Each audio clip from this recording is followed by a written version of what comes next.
2 Korintus 6 ayat 14, Gimana? janganlah kamu merupakan pasangan yang tidak seimbang dengan orang-orang yang tak percaya. Seimbang dengan orang Seimbang tidak. dalam arti agamanya. Itu bukan firman Tuhan dong itu. Itu kan surat Paulus. Korintus, surat Paulus itu. Berarti Paulus itu. Ya, kita komentari soal Felix Xiao. Dia bilang itu bukan firman Tuhan, itu Korintus, surat Paulus pada Korintus. Logikamu di mana, Felix? Sekarang saya tanya kau. Kitabmu suruh mengimani Taurat, Mazmur, Jabur ya, Mazmur nih, dan Injil. Sekarang saya tanya kamu, Felix, kamu jawab dengan jujur. Siapa yang tulis kitab Mazmur? Siapa yang tulis kitab Mazmur? Sekarang kau jujur, Felix. Tidak ada agama yang benar-benar sempurna karena semuanya itu ditafsirkan oleh manusia. Aku jawab dengan sedikit filsafat ya. Coba kita bedah nih. Agama tidak sempurna karena itu adalah tafsiran manusia. Ya.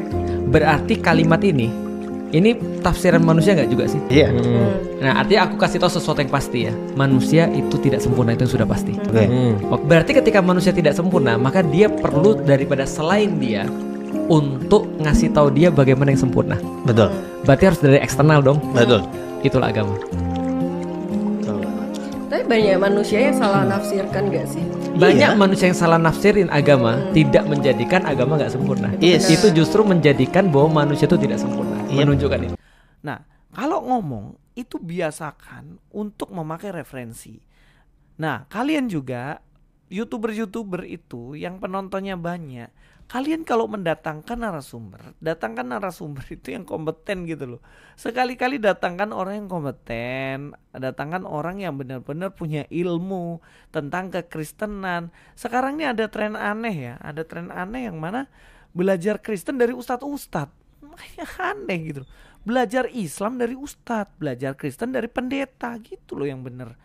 Aneh. Assalamualaikum warahmatullahi wabarakatuh. Berjumpa lagi dengan Laksamana Apologet Islam. Baru-baru ini nama Feren Ornella menjadi sorotan publik lantaran podcast yang dia lakukan dengan Raymond Chen dan juga Ustadz Felix Xiao, teman-teman.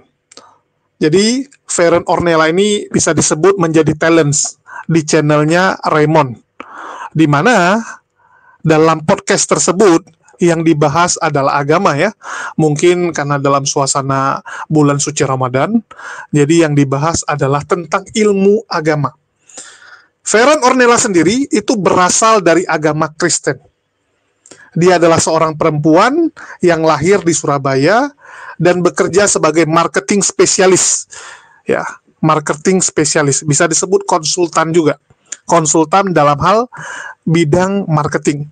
Jadi ini bukan orang sembarang dan termasuk selebgram lah kalau kita bilang ya, termasuk selebgram juga, termasuk orang yang pakar di bidang marketing. Dan kalau kita dengar cara dia berbicara, cara dia ngomong, cara dia bertanya, kita tahu bahwa Feren ini adalah orang yang intelektual. Jadi ini bukan bocah-bocah kosong, jangan disamakan ya. Kalau bocah-bocah kosong memang terkenal karena tingkahnya yang kosong. Kalau Feren ini terkenal karena pertanyaan-pertanyaannya yang kritis. Pertanyaan-pertanyaan yang sering ada di pikiran teman-teman kita non-muslim. Jadi sebenarnya banyak non-muslim yang penasaran dengan Islam, tetapi mungkin bingung mau bertanya di mana, mau cari jawabannya di mana, dan hal ini diwakili oleh Feren. Dan tentu saja, berkat podcast tersebut, banyak sekali orang-orang yang mendoakan agar Feren segera bersyahadat, agar Feren bisa mendapatkan hidayah. Karena kalau kita nyimak, ya kita dengar diskusi tersebut, Feren itu benar-benar antusias untuk belajar dan banyak hal baru yang dia dapatkan yang tidak dia temukan di agamanya yang sekarang. Jadi banyak pertanyaan-pertanyaan yang tidak bisa dijawab di agamanya, ternyata bisa dijawab dengan luar biasa di Islam. Karena kita tahu, Islam memang hadir sebagai agama penutup. Agama penutup artinya yang menyempurnakan, yang menyelesaikan pekerjaan-pekerjaan dari agama sebelumnya yang belum clear, belum beres, belum ada panduannya. Di Islam dijelaskan sedemikian rupa sehingga terang benderang dan beres. Dan tentu saja diskusi tersebut menjadi sorotan dari channel-channel Polycardos. Polycardos tidak terima Tidak terima Feren bertanya tentang Islam dan dijelaskan dengan sangat baik oleh Ustadz Felix Xiao. Karena hal itu akan membuat banyak orang Kristen menjadi tahu tentang Islam. Membuat banyak orang Kristen jadi belajar. Oh, ternyata Islam seperti ini toh. Oh, ternyata Islam begini. Karena selama ini mereka sudah berhasil menakut-nakuti orang Kristen untuk tidak mengenal Islam, untuk tidak belajar Islam. Kita lihat bagaimana media-media di luar sana selalu mempropagandakan, membungkus seakan-akan Islam ini agama yang jahat, agama sadis, agama teror dan sebagainya. Dengan tujuan apa? Supaya orang-orang Kristen tidak mau belajar Islam, tidak mau mengenal Islam. Ini ibaratnya seperti kalian sedang menakut-nakuti anak kalian. Kalian bilang, jangan main ke seberang sana ya, jangan lewati jembatan itu. Lewat jembatan situ, itu rumah angker semua di sana. Banyak penjahat. Padahal di seberang sana itu nggak ada apa-apanya. Yang ada malah taman, tempat bermain anak-anak. Tapi orang tuanya nggak pingin nanti anaknya bergaul dengan anak-anak dari lingkungan seberang, sehingga lupa waktu. Jadi supaya anaknya tidak ke seberang, mamanya nakut-nakuti. Itu yang sering memang orang tua lakukan ya. Kalau zaman dulu dibilang jangan pulang lewat maghrib, nanti ada hantu kan gitu kan, nanti bisa diculik dan sebagainya. Sengaja ditakut-takuti. Begitu juga dengan gambaran Islam yang mereka gambarkan kepada orang-orang Kristen awam. Islam selalu digambarkan sebagai monster yang menakutkan, dengan tujuan supaya mereka tidak belajar dan mengenal Islam. Tapi alhamdulillah teman-teman, berkat kecanggihan teknologi, sekarang orang bisa dengan gampang belajar agama. Media bukan lagi dikuasai oleh segelintir kelompok. Semua orang sudah bebas mengakses, gampang sekarang. Walaupun konsekuensinya banyak berita-berita bohong yang juga akan tersebar. Contohnya channel-channel Polycardus yang memanfaatkan media untuk menyebarkan berita-berita bohong, fitnah, dan sebagainya. Ya, dan di kesempatan ini saya akan tunjukkan ya salah satu channel yang isinya berita bohong. Ini sedang live juga teman-teman. Channel Andre Tungtung yang sedang menakut-nakuti Feren ya, dengan mengatakan tidak ada paksaan masuk Islam, tapi kalau keluar ada hukuman. Jadi dia bilang si Feren ini jangan coba-coba masuk Islam. Kalau udah masuk nanti kamu nggak bisa keluar, salah-salah meninggal, salah-salah dihalalkan darahmu dan sebagainya. Itu yang sering memang dibuat oleh Polycardus ini, supaya kamu jangan tes, jangan masuk ke dalam. Ya, kalian bisa lihat nih, ditakut-takuti teman-teman. Begitu juga dengan Tante Louis yang mengatakan bahwa Ustadz Felix Xiao sedang menyesatkan Feren, kan begitu. Mengatakan bahwa Ustadz Felix Xiao mengajarkan kebohongan. Ini kan ngaco. Sengaja mereka menakut-nakuti orang selalu. Bagaimana pernyataan fitnah dari Tante Louis? Nah, ini kita mau bahas. Sedangkan nanti fitnah dari Andre Tungtung kita buat konten lagi khusus. Jangan lupa bagi teman-teman di-subscribe dan diaktifkan lonceng supaya tidak ketinggalan konten-konten kita yang terbaru, reaksi-reaksi kita yang terbaru, yang tentu saja berbeda dengan channel sebelah. Jadi channel ini memang khusus sendiri ya. Kita akan membuat konten yang berbeda. Oke, kita dengarkan dulu. 2 Korintus 6 ayat 14, Gimana? janganlah kamu merupakan pasangan yang tidak seimbang dengan orang-orang yang tak percaya. Seimbang dengan orang Seimbang tidak. dalam arti agamanya. Itu bukan pemikiran. firman Tuhan dong itu. Itu kan surat Paulus. Korintus, Surat Paulus itu. Oh, itu Paulus itu.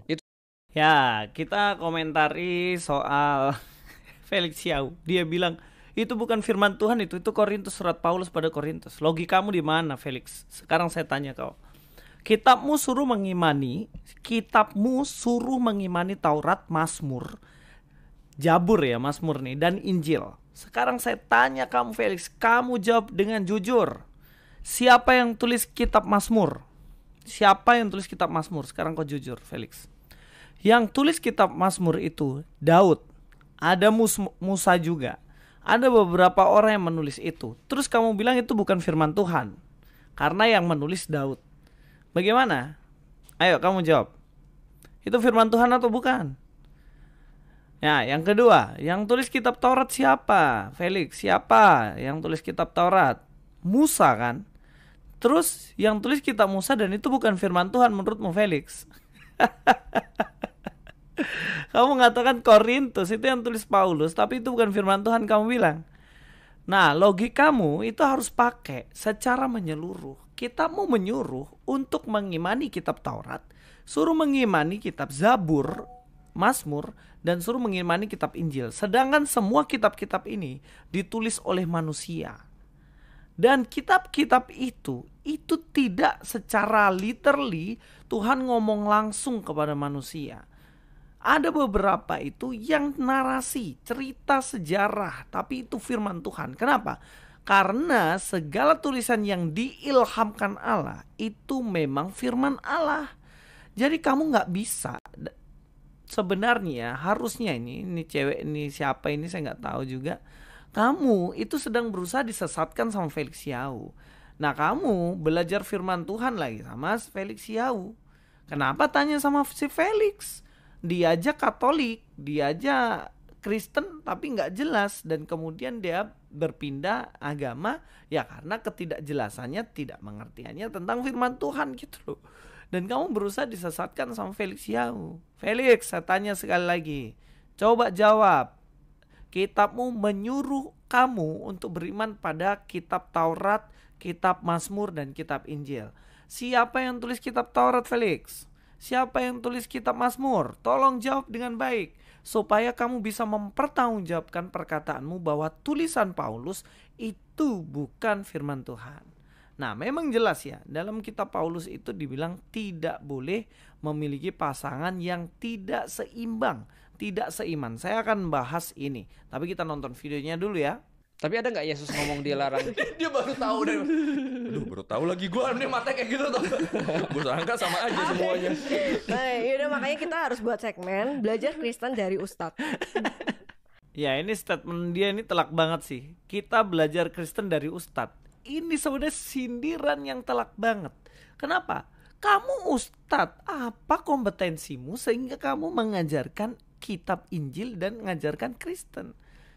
Nah, ini Raymond tadi mengatakan benar tuh. Dia bilang, nah ini kan tulisan yang diwahyukan Tuhan. Loh, kalau kita mau jujur, semua kitab itu sebenarnya ya, itu kan sebenarnya wahyu Tuhan.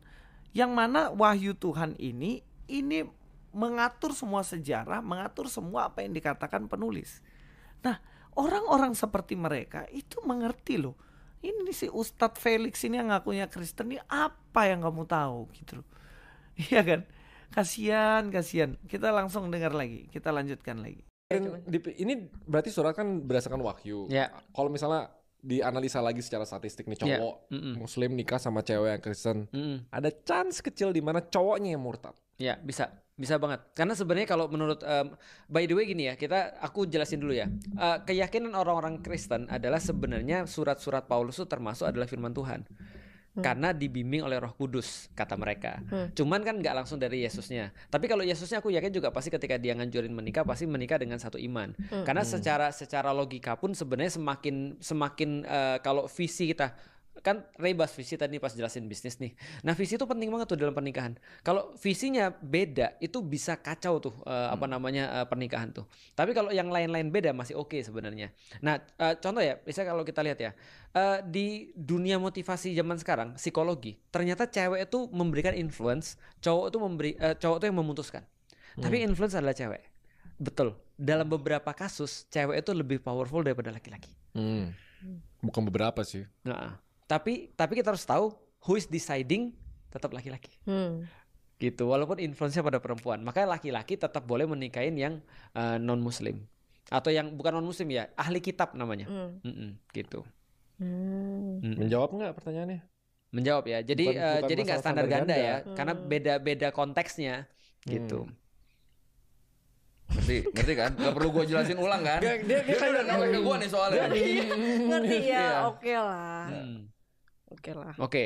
Gimana? Dah, pertanyaan lain. So far bisa dijawab semua loh sama Iya, Ustadz Felix loh. Iya. Iya sih. Ya sebenarnya Ustadz Felix bisa jawab sih, tapi ngawur.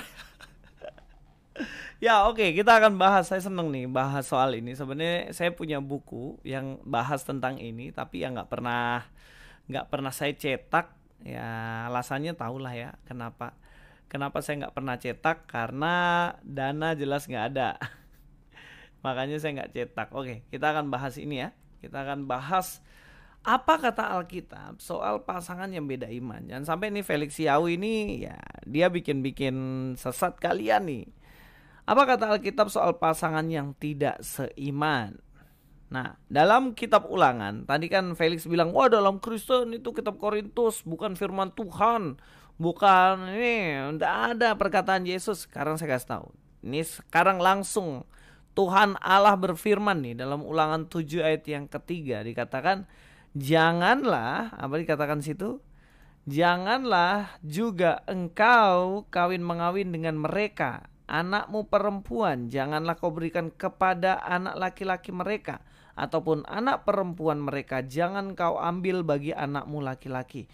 Nah, ini statement perkataan dari Allah yang melarang bangsa Israel untuk menikah dengan orang yang tidak sebangsanya, yang tidak seiman dengan mereka.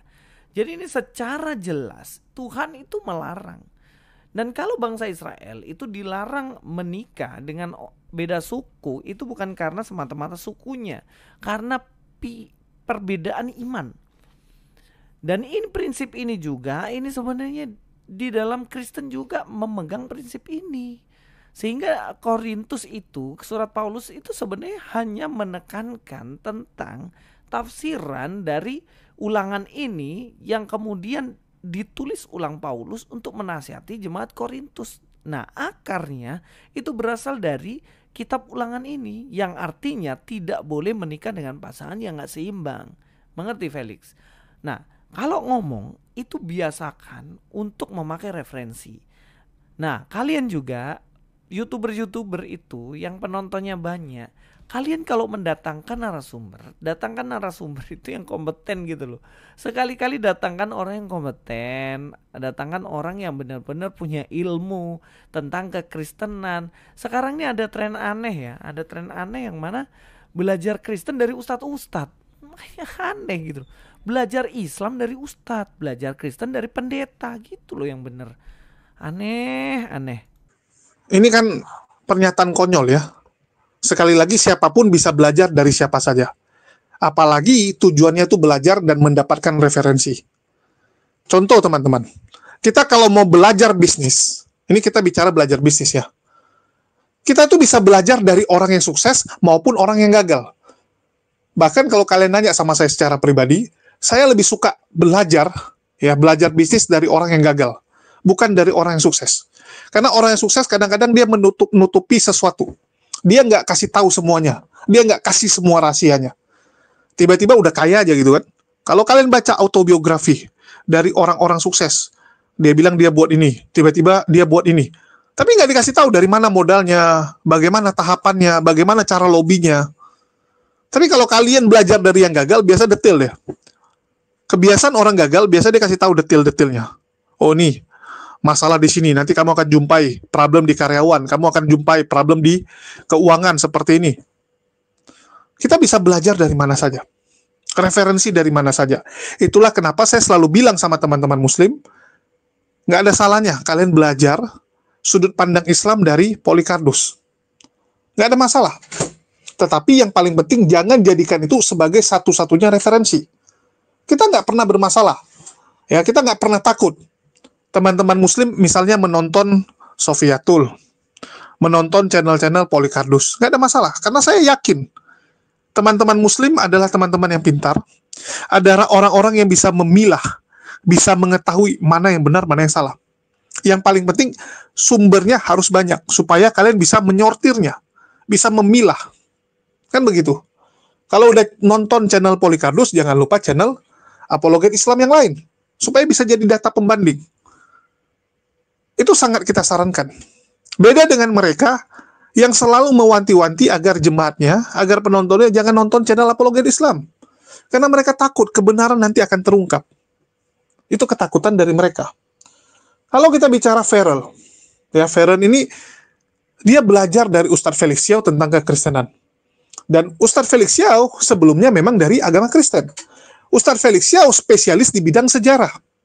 Ya, kalau bicara agama lain, kalau bicara Islam, ya memang spesialis juga gitu. Tapi kalau bicara tentang kekristenan, beliau jago mengutarakan sejarah kekristenan. Terus apa yang salah? apakah penjelasan Ustadz Felix Yao berbeda dengan yang disampaikan Tante Louise? Ternyata sama.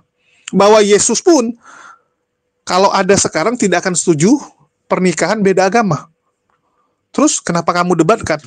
Kan aneh. Kan aneh ya. Sebenarnya ini hanya ketakutan dari mereka karena melihat Feren ini berhasil jadi penanya yang memperkenalkan Islam lebih dalam. Nah, seperti cuplikan-cuplikan inilah saya tampilkan ya. Tidak ada agama yang benar-benar sempurna karena semuanya itu ditafsirkan oleh manusia. Aku jawab dengan sedikit filsafat ya. Coba kita bedah nih. Agama tidak sempurna karena itu adalah tafsiran manusia. Ya. Berarti kalimat ini tafsiran manusia nggak juga sih? Iya. Nah, artinya aku kasih tahu sesuatu yang pasti ya. Manusia itu tidak sempurna, itu sudah pasti. Oke. Berarti ketika manusia tidak sempurna, maka dia perlu daripada selain dia untuk ngasih tahu dia bagaimana yang sempurna. Betul. Berarti harus dari eksternal dong. Betul. Itulah agama. Tapi banyak manusia yang salah nafsirkan gak sih? Banyak manusia yang salah nafsirin agama tidak menjadikan agama nggak sempurna. Yes. Itu justru menjadikan bahwa manusia itu tidak sempurna. Menunjukkan itu. Jika Islam adalah agama yang mengutamakan kebebasan berpikir, mengapa seseorang yang keluar dari Islam tuh bisa mendapatkan hukuman? Bukankah keyakinan itu adalah pilihan individu? Justru ketika Islam tuh memberikan sebuah aturan, ketika ada orang sudah berislam lantas kemudian, jadi sebelum masuk dia dikasih tahu, ini kalau kamu keluar daripada Islam ini ada hukumannya loh, kamu yakin nih, gitu kan ya. Nah, justru untuk melatih critical thinking itu. Karena begitu kemudian dia masuk Islam, harusnya critical thinkingnya tuh sudah terpuaskan. Karena kalau aku lihat, justru kalau ada orang sudah masuk Islam, karena berpikir, lantas kemudian dia mau keluar daripada Islam, berarti ini ada masalah dong. Nah, justru Islam tuh melindungi akal manusia tuh supaya orang tuh tetap dalam keadaan kritik. Itulah kenapa di dalam Al-Quran tuh ada tantangan, challenge. Challenge-nya ke siapa? Al-Quran men-challenge seluruh manusia. Oh. Contoh ada challenge Quran, fa'tu bi suratim mimithli. Kalau memang kalian tetap dalam keraguan dengan apa yang diturunkan terhadap hamba kami Muhammad, yaitu adalah Al-Quran, maka datangkanlah satu surat yang semacamnya. Jadi datanglah satu surat yang semisal dengan Al-Quran. Dan sampai sekarang gak ada yang bisa. Di Islam itu ada persembahan gak? Perpuluhan? Perpuluhan gak ada. Persembahan? Persembahan sedekah ada. Sedekah tuh wajib dikasihin ke gereja di masjid atau ke orang-orang langsung. Tapi nggak wajib kan? Nggak wajib. Tapi ada yang wajib namanya zakat. Zakat wajib. Apa itu zakat? Zakat itu adalah pungutan wajib yang diberikan pada setiap muslim yang sudah punya harta melewati batas tertentu dan sudah mengendap selama setahun. Dikeluarkan 2,5%. Ya, 2,5%. Ke siapa? Ke orang-orang yang memerlukan. Di dalam Islam ada 8 kelompok yang memerlukan zakat. Karena kenapa? Salah satu yang menarik adalah Islam menganggap di dalam ekonomi Islam uang itu kayak darah. Jadi darah tuh nggak boleh ngendep di satu tempat, nanti jadinya stroke, harus ngalir terus. Karena itu manusia ekonomi juga, harus bergerak uang. Betul, harus bergerak. Uang nggak bergerak, walaupun uangnya sama nih semuanya di dalam satu negara, dan uang nggak bergerak nih, negara itu mati. Hukum potong tangan cocok untuk koruptor karena lebih efektif dan bisa mengurangi angka korupsi. Gak setuju. Potong leher nggak sih? Gua sepakat. Potong tangan dulu deh. Lu potong tangan dulu. Iya, karena Sampai tangannya di sini. karena buat jaga-jaga takutnya sistem hukumnya belum oke. Terus dipenggal ternyata bukan tersangka. Iya, kan gak enak ya. Hukum potong tangan itu ada di Islam ya? Ada. Itu Tapi kalau bukan mencuri ya? bukan bagi koruptor. Bagi apa? Pencuri. Pencuri lebih daripada 1/4 dinar. Kalau koruptor itu lebih daripada pencurian. Karena yang sengsara banyak banget. Berarti kalau koruptor kalau di Islam bukan tangan doang apa dong? Bukan tangan, bisa jadi leher. Dikit-dikit legowo, dikit-dikit apa. Nah mereka nggak bisa berkompetisi dengan seni. Itu ya. Aku pernah dengar quotes katanya kalau misalnya kamu kaya, orang baik itu nggak mungkin bisa jadi kaya. Berarti kalau aku mau sempurnain kalimatnya, orang baik tidak akan bisa jadi kaya di sistem yang jahat. Sama aja kayak ikan laut nggak bisa berenang di air tawar. Tapi kalau ikan laut berenang di air laut, dia pasti memimpin. Ada contoh nggak orang baik tapi kaya? Ada. Siapa? Abdurrahman bin Auf namanya. Nabi. Bukan, temennya Nabi. Di Al-Quran. Enggak, di dalam hadis. Hadis itu apa sih? Perkataan Nabi atau perbuatan Nabi atau diamnya Nabi. Itu di luar Al-Quran. Di luar Al-Quran. Ada buku lagi. Ada. Tebelnya? Tebelnya bervariasi. Karena gampangnya gini, udah denger Raymond ngomong apa aja. Nah bayangin sahabat Nabi yang tinggalnya misalnya 10 tahun sama Nabi misalnya. Dengar apa aja sudah. Nah itu yang mereka ingat terus dicatat. Di Sahih Bukhari aja ada 7.000 hadis. Tebelnya segini nih Sahih Bukhari. Berarti kalau misalnya aku di tahun ini aku muslim, sorry nih kalau misalnya pertanyaannya gimana? Berarti kalau misalnya orang Islam itu nggak boleh. Misal aku cewek nih, aku Islam, terus aku jualan baju tank top, itu nggak boleh. Lalu misalnya Feren adalah seorang Muslim, lalu kemudian Feren jual tank top, itu boleh atau tidak? Hukum asalnya boleh. Yang tidak boleh adalah membuat tank top itu akhirnya dipakai di luar. Contoh misalnya, pertanyaanku sederhana, orang-orang Muslim nih sekarang boleh nggak pakai tank top? Boleh, tapi kalau pakai daleman lagi. Kalau dia pakai tank top doang boleh nggak? Nggak boleh kalau tank top doang. Boleh. Nah, kalau di depan suaminya. Contoh ya, kalau ada seorang muslimah, dia benar-benar fashionable ketika di luar, orang-orang ngeliatin dia dan bilang, bajumu bagus ya, dan itu cowok, bisa jadi dia dosa. Berarti aku harus ya udah jelek aja gitu keluar. Kalau Feren nanti sudah muslim dan Feren terus kemudian udah pakai kerudung nih, udah pakai menutup aurat dengan baik, dan laki-laki masih memperhatikan Feren, maka laki-lakinya yang bajigur. Jadi batasannya adalah pada syar'i atau tidak syar'inya. Jadi kalau dia sudah menutup aurat, dia sudah beres. Kalian sudah lihat ya? Itu yang luar biasanya Feren. Dia berhasil menggali dan memang mau belajar.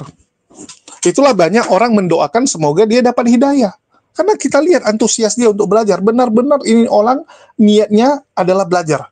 Beda dengan Polycarpus. Kalau Polycarpus dan laskarnya kalau bertanya tentang Islam, niatnya mencari kesalahan. Niatnya ingin memelintir. Niatnya ingin menghujat. Beda. Kalau orang bertanya, tentu saja sudah jadi kewajiban kita untuk menjelaskan sedetil mungkin, sejelas mungkin, supaya dia belajar dan jadi tahu kebenaran. Saya salut dengan Feren ini, dan saya rasa dia berhasil menjadi seorang talent, ya karena dia memang diundang sebagai talent gitu kan, untuk ikut jadi salah satu penanya atau narasumber di dalam konten-konten podcastnya Raymond. Dan ini berhasil disajikan dengan luar biasa karena bahasa komunikasinya bagus. Dan memang videonya ditonton oleh jutaan orang, teman-teman. Setiap kontennya ditonton jutaan orang. Dan ini membuat Polycarpus ini ketakutan. Membuat mereka ketakutan gitu. Apalagi kalau Ustadz Felix Yao sudah membahas sejarah dan membongkar ajaran kekristenan. Ini bahaya. Imbasnya makin banyak orang yang menemukan hidayah dan sudah terbukti. Kita lihat selama Ramadan ini. Berapa banyak orang yang akhirnya menyatakan dia tertarik untuk memeluk Islam. Cuman masih belum berani melangkah. Satu kaki sudah Islam, satu kaki masih terbelenggu. Terbelenggu keluarga, terbelenggu karena usaha, terbelenggu takut nanti ada goncangan turbulence di dalam kehidupan dia. Belum berani melangkah. Tapi sudah banyak. Contoh, Bobon Santoso. Hatinya sudah condong ke Islam. Denny Sumargo sudah condong ke Islam. Dan masih banyak tokoh-tokoh yang lain. Bahkan kita ambil contoh. Ini yang lagi viral, teman-teman. Ya, yang lagi viral itu siapa? Ada Ruben Onsu dan adiknya yang dikabarkan juga siap untuk mualaf. Jadi makin banyak nih orang-orang yang mualaf. Kemarin juga sudah ada Stephen Wongso. Ya, apalagi kalau Feren ini benaran setelah podcast ini akhirnya mendapatkan hidayah. Karena kita lihat banyak sekali pergumulan dia di agama dia yang tidak bisa dia temukan jawabannya dari pendeta, dari agamanya. Ternyata ada loh jawabannya di Islam. Oh, ternyata Islam tuh adil. Oh, ternyata Islam tuh punya syariat yang luar biasa. Punya solusi yang luar biasa. Jadi makin banyak orang akan dapat hidayah. Walaupun Polycarpus akan membuat konten-konten penuh tipu daya, penuh fitnah, dan tentu saja mereka akan terus membuat ketakutan demi ketakutan supaya orang tidak berani untuk mendapatkan hidayah itu. Nah, ini ibaratnya kan, ini anak ini udah mulai nih mau ke seberang. Ya, dia sudah mulai dengar kabar bahwa di seberang itu ada taman. Ada kawan dia di sekolah bilang, oh dia juga pernah main ke seberang itu. Seberang itu ada taman, ada banyak anak-anak di situ bermain. Dia sudah mulai mau ke sana. Tapi si mama ini kan nggak habis cara ya. Dia bilang bahaya loh. Baru kemarin ada kejadian, anak diculik di situ. Dia bilang, itu anak si siapa itu? Kamu tahu kan dia diculik. Itu kejadiannya diculik di sana. Padahal nggak ada itu, teman-teman. Dikarang-karang sama mamanya, dibuat ketakutan demi ketakutan yang baru. Itu yang sedang dilakukan oleh Andre Tungtung. Nanti kita akan bahas bagaimana dia takut-takuti si Feren. Karena kita di Islam sering bilang gini, oh ya udah kalau memang hati kalian sudah di Islam, masuk dulu. Masuk dulu di Islam, nanti belajar pelan-pelan. Yang penting paspornya dulu gitu kan. Yang penting identitas dulu. Islam, sehingga kamu sudah mendapatkan jaminan keselamatan. Baru belajar. Ditakut-takuti. Kalau kamu masuk ke dalam, nanti nggak bisa keluar. Kalau kamu keluar, nanti kamu dihalalkan darahmu. Sama seperti kesaksian palsu yang sering disampaikan oleh murtadin-murtadin ini. Padahal sampai detik ini saya belum ada menemukan murtadin yang darahnya diminum. Siapa darah yang diminum? Nggak ada. Padahal murtadin ini sering membuat fitnah. Bukan hanya sekedar murtad, teman-teman. Kalau sekedar murtad masih mending. Udah murtad buat fitnah. Jonas, Asmiranda. Ya, Jonas itu mempermainkan agama. Masuk Islam, tiba-tiba keluar langsung. Begitu berhasil nikahi Asmiranda, langsung ditarik keluar. Saifuddin Ibrahim. Ya, bagaimana fitnahnya? Effendi Usman, bagaimana fitnahnya? Buktinya aman, tentram. Nggak pernah ada darahnya diminum. Setetes pun tak ada. Ya, setetes pun nggak pernah kita minum darah dia. Tapi mereka buat kan fitnahan-fitnahan yang begitu kejam, begitu sadis. Tujuannya apa? Menakut-nakuti. Karena dia tahu, kalau sampai nanti si anak ini berhasil ke seberang, dan dia lihat bahwa di seberang itu begitu indah, begitu banyak anak-anak yang bermain, ya begitu seru di sana, semua omongan mamanya sudah tidak akan laku lagi. Mau mamanya bilang nanti ada monster lah, setiap hari Jumat, ya nanti ada beginilah, begitulah, nggak akan percaya lagi anaknya. Karena anaknya sudah melihat bahwa yang disampaikan mamanya ternyata bohong. Begitu juga dengan para Polikardus ini, kalian lihat nih. Ya. Mereka nggak mau sampai nanti Feren sudah melangkah, nanti omongan mereka sudah tidak akan didengar. Jadi sebelum si Feren ini akhirnya jadi mualaf, ya segala fitnah dikeluarkan. Segala fitnah, teman-teman. Segala fitnah diperbolehkan. Karena di ajaran mereka ya, mohon maaf, saya dengar ya, di ajaran mereka itu segala dusta demi kemuliaan Tuhan itu diperbolehkan. Yang penting demi kemuliaan, ya, kemuliaan Tuhan mereka. Saya nggak ngerti, ini Tuhan yang mereka sembah, apakah Tuhan yang sama dengan yang disembah oleh Yesus, atau ini Tuhan yang baru dibuat oleh, ya, oleh siapa teman-teman? Ya kalian jawab sendirilah, nanti ngamuk mereka. Oke, mungkin itu aja yang mau saya sampaikan. Makasih nih buat teman-teman semua.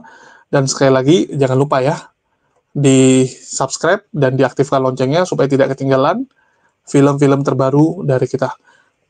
Konten-konten terbaru ya, bukan hanya film. Mungkin itu aja, makasih buat semuanya. Di akhir kata saya ucapkan, wassalamualaikum warahmatullahi wabarakatuh. Sampai jumpa di lain kesempatan.